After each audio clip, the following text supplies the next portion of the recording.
السلام عليكم ورحمة الله وبركاته.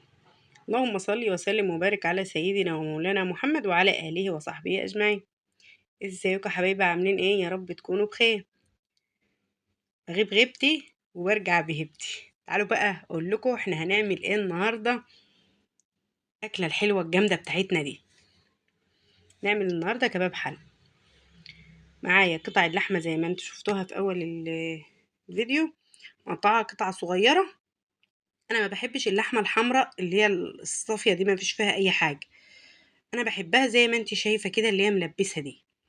تمام. مقطعها كلها قطع صغيره وهشوحها. حابه تحطي سمنه، زبده، زيت، حطي الماده الدهنيه اللي انت حابه تحطيها. تمام. وهشوح اللحمه في الزيت او في السمنه بتاعتي.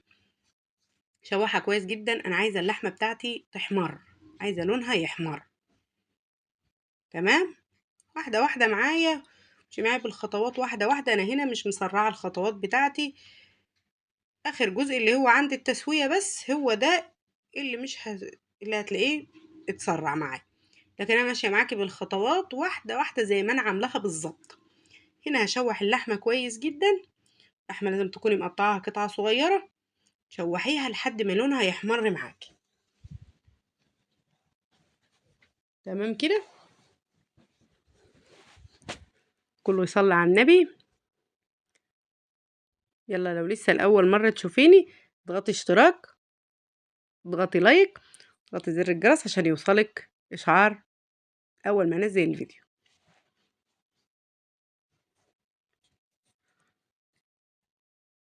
هنا بدأت لون اللحمة اهو يتغير معايا. كل ما هتسيبيها تتشوح كل ما اللون بتاعها بيغير معاكي زي ما انت شايفة كده. هسيبها وتعالوا نشوف احنا مجهزين بهاراتنا وخضارنا، كل الحاجات اللي احنا هنحتاجها.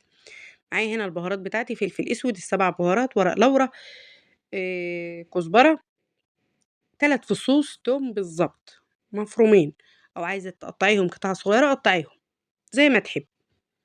فلفل اسود، 7 بهارات، كزبرة، ورق لورا. ونسيت اقول لكم ان كان في حبهان بس انا ما صورتوش. معايا هنا 3 بصلات كبار مقطعاهم زي ما انت شايفة معايا كده، 3 بصلات كبار. وهنا طماطم، فلفل الوان، اخضر، احمر، اصفر، فلفل حراق، والطماطم ومقطعاهم قطع صغيرة زي ما قدامك بالظبط. الخضار ده هنركنه على جنب لان مش هنحتاجه دلوقتي خالص. احنا اللي هنحتاجه البهارات بتاعتنا والبصل، دول هنحتاجهم دلوقتي. لكن الخضار ده هنركنه على جنب دلوقتي، مش عايزينه دلوقتي.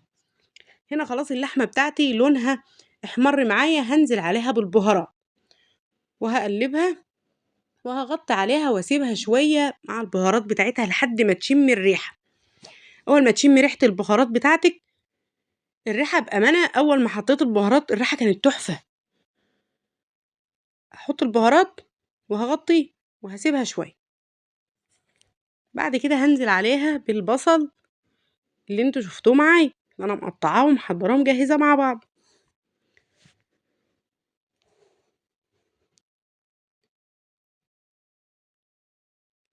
هنا بقى هنزل بالتوم الاول قبل البصل. معلش نسيت دي. حطيت التوم الاول اللي هما التلات فصوص توم، 3 فصوص توم بس. ومع البهارات دي انا كنت حطيت الحبهان زي ما قلت لكم، 5 فصوص حبهان، 5 فصوص حبهان تحطيهم معاه. سيبها تتشوح ببهاراتها بقى وتومها شوية. وبعد كده هننزل بالبصل اهو. نزلنا بالبصل. نحط معلقة سكر صغيرة، معلقة سكر صغيرة. هحط سكر ليه؟ السكر هيخلي البصل يتكرمل وهيساعدني على سوى اللحمة. معلقة سكر صغيرة. هحط سكر ليه؟ عشان البصل يتكرمل ويساعدني على تسوية اللحمة. تمام كده. هغطي عليها بقى. انا كده خلاص ما كنتش هعمل فيها اي حاجة. هغطي عليها وهدي النار واسيبها لحد ما تتشرب المية اللي نزلت منها دي على نار هادية. خلاص دي معلقة السكر زي ما قلت لكم، معلقة صغيرة.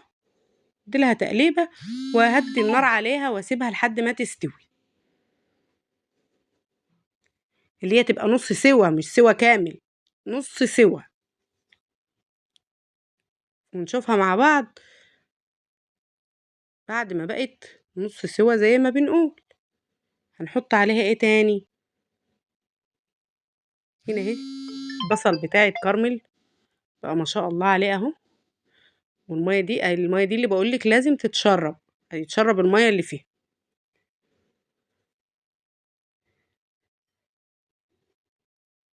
نرجع تاني، شوفوا بقى الجمال وجمال اللون. اللون بقى بأمانة تحفة، لون وريحة بقى، ياه مش قادرة اقول لكم كانت الريحة عاملة ازاي.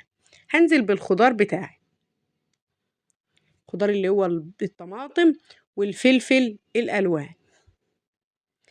مش حابة تحطي فلفل ما تحطيش، دي براحتك. انا بحب احط فيها تشكيلة الفلفل دي. هدي لها تقليبة واغطي عليها واسيبها شوية برضو بالخضار بتاعها ده لحد ما يستوي. انا كده لحد دلوقتي لسه ما حطيتش ملح، خليكم مركزين معايا اوعوا تسرحوا. لحد دلوقتي لسه ما حطيتش الملح. تعالوا بقى نحط الملح بتاعنا. هننزل بالملح. طبعا انت عارفة الملح بتاعك، ظبطي ملحك. لو لسه ما بتعرفيش تظبطي الملح حطي شوية صغيرين، ما تحطيش كمية الملح مرة واحدة، حطي شوية صغيرين ولما تستوي معاكي دوقيها. عازت ملح هتزودي، لكن لو طلعت حادقة معاكي مش هتعرفي تعالجيها. لكن حطي شوية صغيرين وبعد كده لما تستوي معاكي ابقي دوقيها. هننزل عليها بنص لتر مية سخنة. اهم حاجة المية تكون مغلية زي ما انت شايفة، مجرد ما نزلت بالمية المية سخنة، اوعي تحطي مية برد. انا مسخنة المية ومجهزاها. اول ما نزلت انا حطيت الملح وهي اللحمة بدأت معايا تبقى نص سوا، لحمة نص سوا، نزلت عليها بالمية المغلية وبالملح وهغطي عليها وهنشوفها مع بعض بعد ما تكون استوت سوا كامل. شوف شكلها بقى وحلاوتها وحلاوة الصوص بتاعها، شوفي لون الصوص وشوفي لونها تحفة. ايه الجمال ده وايه الطعم والريحة اللي يجنن ده. هنا خلاص اللحمة بتاعتي خلاص استوت.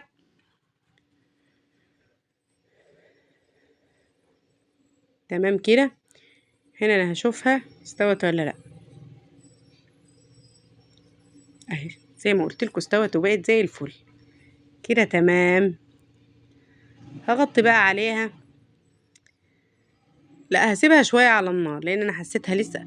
هسيبها شوية تقريبا 10 دقايق كمان، وبعد كده هطفي عليها وهتشوفوها معايا بعد ما تخلص ونشوف استوت ازاي. تعالوا بقى نشوف.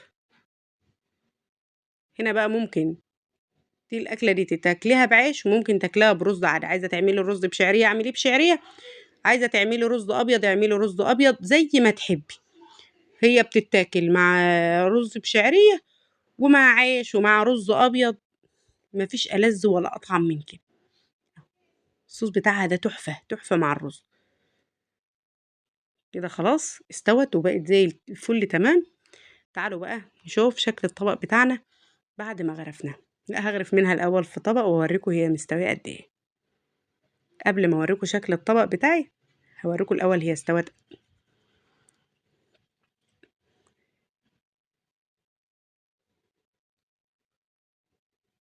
هنا اهي زي ما قلتلك اللحمة ما شاء الله بقت دايبة. هي سخنة أنا مش عارفة أمسكها بإيدي إن أنا أوريكي هي قد إيه مستوية. أنا بعمل بالمعلقة لأني مش قادرة معرفش أمسكها دلوقتي. كده كله تمام. اللحمة استوت. خلصنا الأكلة بتاعتنا. مفيش أسهل من كده وما أخدتش معانا وقت، بسرعة جدا كنا مجهزينها وسايبينها على النار لحد ما تستوي، بس ما عملناش حاجة أكتر من كده. تعالوا بقى نغرف الطبق بتاعنا ونشوف شكل الطبق بتاعنا بعد ما خلص، وهندوق معاكم كمان وأقول لكم رأيي كان إيه.